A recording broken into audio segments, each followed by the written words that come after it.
Tank bund బుద్ధుని విగ్రహం. ఈ ట్యాంక్ బండ్ బుద్ధుని విగ్రహం ఎక్కడుందంటే హైదరాబాద్ నడిబొడ్డున. మరి ట్యాంక్ బండ్ బుద్ధుని విగ్రహం రూపకర్త ఎవరు సార్ అంటే గణపతి స్థపతి. ఏ రాష్ట్రానికి చెందిన వ్యక్తి సార్ అంటే తమిళనాడు రాష్ట్రానికి చెందిన వ్యక్తి, చెన్నై పట్టణానికి చెందిన వ్యక్తి. 1931 ఏప్రిల్ 16న పుట్టిండు. 2007 ఏప్రిల్ 7వ తేదీన మరణించడం జరిగింది. ఎవరు? మన గణపతి స్థపతి అనే వ్యక్తి.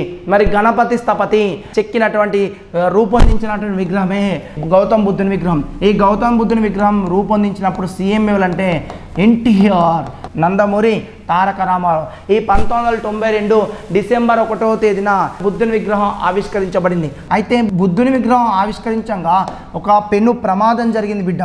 ఆ ప్రమాదం ఏంటంటే 1990 మార్చి 10న జరిగింది. ఈ ప్రమాదం ఏంటంటే బుద్ధుని విగ్రహం ఇక్కడ తీసుకపోగా ప్రమాదవశత్తు 10 మంది మరణిస్తారు. ఆ విగ్రహం ప్రమాదంలో 10 మంది మరణిస్తారు. 1990 మార్చి 10వ తేదీన 10 మంది మరణిస్తారు. ఆ 10 మంది చనిపోయినందుకు సహాయక చర్యలు చేపడతారు. ఆ చర్యలకు ఆపరేషన్ ఏంటిదంటే ఆపరేషన్ నివృత్త. గౌతమ బుద్ధుని విగ్రహం. మరి గౌతమ బుద్ధుని గురించి చూసుకుంటే ఇది నేను చెప్పా, మీకు ఎట్లా తెలుసు? గౌతమ బుద్ధునికి సంబంధించి చూసుకుంటే గౌతమ బుద్ధుడి అసలు పేరు ఏం పేరు సార్? అసలు పేరు ఏం పేరు సార్? సిద్ధార్థుడు. మరి గౌతమ బుద్ధుని భార్య పేరు ఏం పేరు సార్? యశోధర.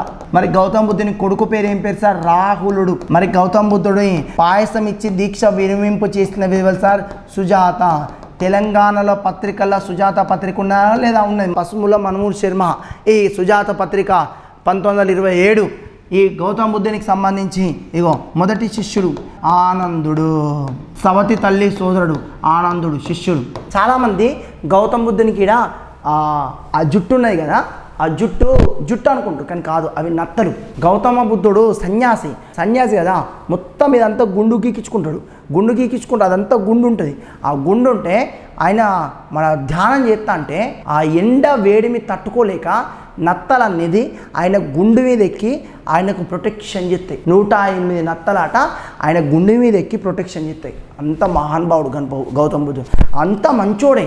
నాకు ఒకటే చిన్నది నచ్చదు ఏంటంటే ఆ గౌతమ బుద్ధుడు మంచోడు, గొప్పోడు కాదంటే, కానీ గౌతమ బుద్ధుడి కన్నా గొప్పోళ్ళు వాళ్ళ భార్య తల్లి యశోధర మాత చాలా గొప్పది. అంటే మనము సన్యాసం తీసుకోపోవడానికి ఆయన ఎంత వేయిండో అంత సన్యాసంగా కఠిన దీక్ష చేసింది ఎవరంటే యశోధరకు లాస్ట్ గౌతమ బుద్ధుడు వచ్చినాక నన్ను క్షమించు అంటాడట. నేను పట్టించుకోకుండా డైరెక్ట్ నేను వెళ్ళిపోయినా, నా జీవితం నేను చూసుకున్నా, నిన్ను పట్టించుకోలేదు, నన్ను క్షమించు అంటాడట గౌతమ బుద్ధుడు. సరే, ఓకేనా? రైట్.